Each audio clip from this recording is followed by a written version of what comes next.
Bonjour tout le monde! Dans la vidéo d'aujourd'hui, on va voir une réalité scientifique sur les araignées. Cité dans le Coran au 7e siècle, avant que les naturalistes et les scientifiques commencent à étudier en détail leur comportement. Dans le Coran, Surat Al-Ankabut, verset 41, Dieu a dit Bismillahirrahmanirrahim.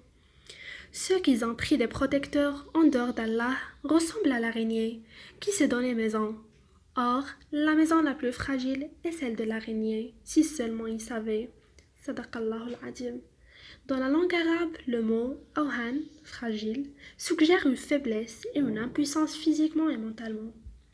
Récemment, après de nombreuses études et recherches sur les araignées, leur vie et leur comportement, les naturalistes ont affirmé que l'araignée femelle tue et mange son conjoint après avoir construit leur toile et après l'accouplement. Il y a beaucoup de théories sur la raison. De même, l'araignée femelle garde ses enfants et quand il n'y a plus rien à manger, elle mange l'un d'entre eux. Ensuite, l'araignée petit mange ses frères.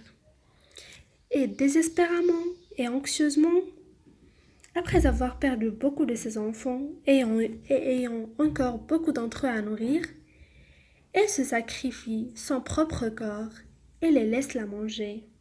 Et ces méthodes varient d'une espèce à l'autre. Cette preuve scientifique citée au 7e siècle par le bon Dieu confirme la réalité de l'islam. Merci.